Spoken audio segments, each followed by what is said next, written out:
Coach, we've talked about the lack of size, but from an intensity standpoint, being locked in, effort, all of that, what do you see from your guys in the second half?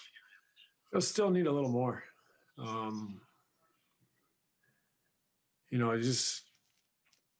think we're last in the league in 50-50 balls, contested shots, hustle plays. We've just got to find a way to play harder, dig deeper. We're not a defensive roster. We have to take more pride in it, and we have to win more 50-50s, contest more shots, fight, scrap, claw. And that's what I think is missing as much as anything schematic that we're breaking down. You can expound on this, but is that your biggest takeaway from these last two games? And if not, what is the big takeaway from these games with the Cavs? Yeah. I mean, you could talk about that we're not a defensive team or we made too many errors schematically. But, I think the bigger message is that, we're just showing up to the gym is not good enough. Like we're playing people that I think are excited to play and compete against our team, and they're going to bring it every night, and we have to match that. So that would be my main overriding thought on these two games. Brian Lewis with the New York Post.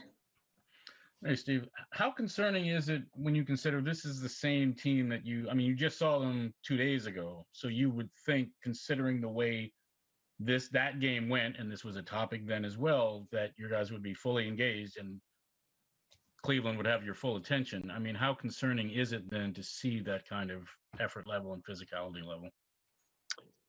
Yeah, I mean, I don't want to overreact. But it is something that we have to continue to chip away at. We have to build that resolve, that hunger, that desire to win some hustle battles, to win the turnover margin, the rebounding margin, win in other ways. We got a lot of things to work on. There's a lot to clean up.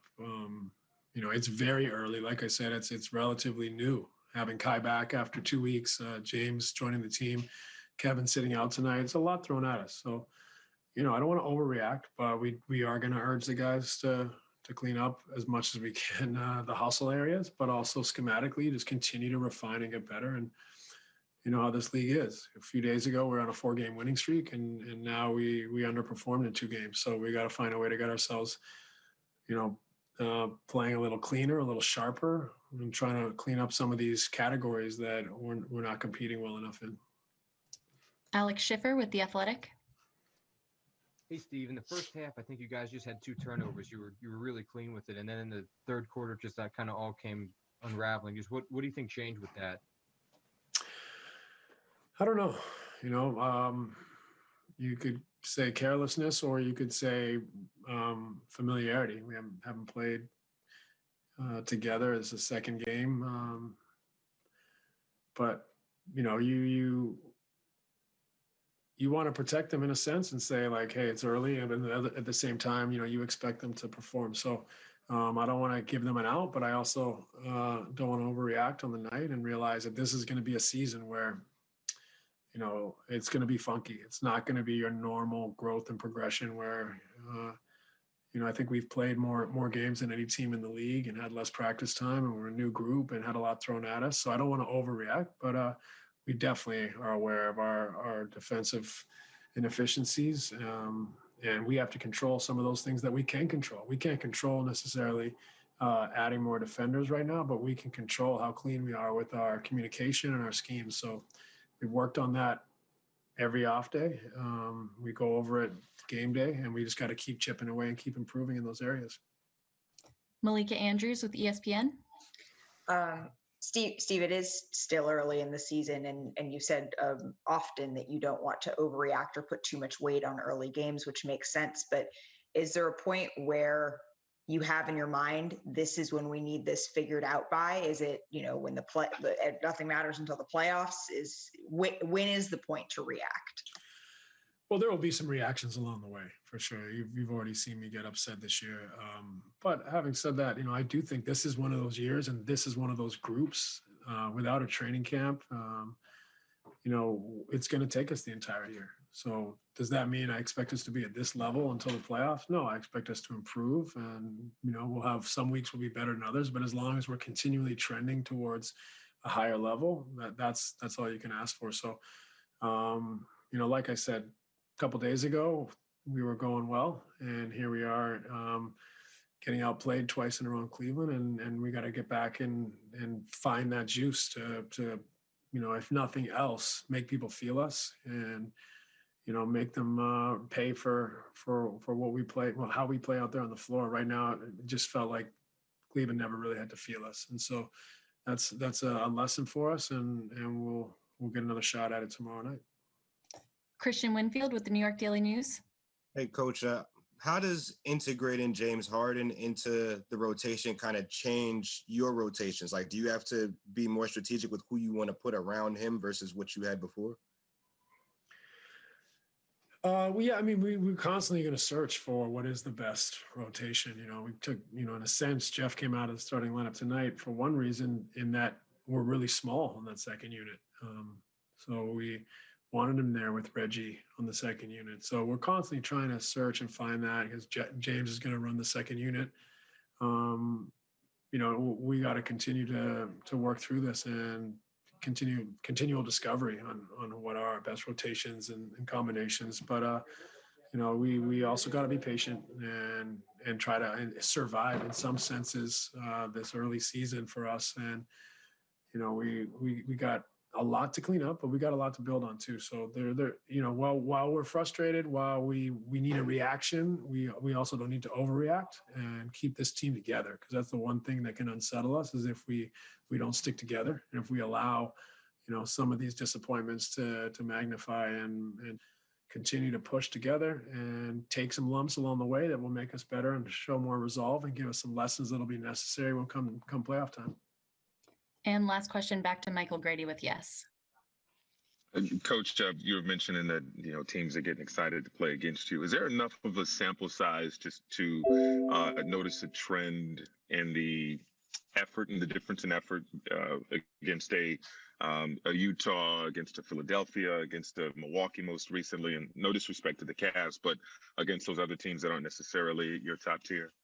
Yeah, I mean, you see the records. We've done well against better teams, but we've talked to them about having a target on our backs, and that you're going to get people's best shots, and they'll be excited to play against the guys that we have on our roster. So there's a certain element of that, but like I said, we have to make them aware of that discrepancy in the effort and against the team we're playing, but also just overall that we stick to what our path is. And it's not a normal season, so it's not going to be 2 days between games sometimes where you can just practice.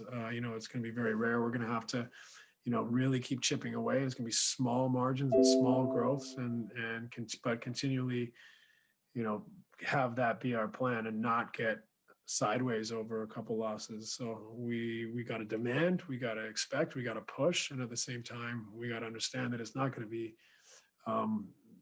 straightforward this season because of the parameters that we're facing. Thanks so much, Coach. We appreciate it. Thanks, guys. Good night. Sarah, to echo Coach here, he said a lot. Doesn't want to overreact, but he does want his team to win the hustle battle. I underscored that. He also talked about liking James on the second unit. Your thoughts? Yeah, first things first. I mean, I thought that was an excellent last question by Michael Grady, because it is a glaring thing about the teams that they have played really well against and gotten up for. But I think it's going to be an ebb and flow throughout the course of the season where they're at. But the hustle point and the point about focus, attention to detail, 50-50 ball, that makes up for so much. So when we discuss the defensive end or when we discuss rebounding, you can break down plays and see, okay, schematically, the rotation was off, or the coverage was blown because there was a miscommunication or someone's not in the right spot.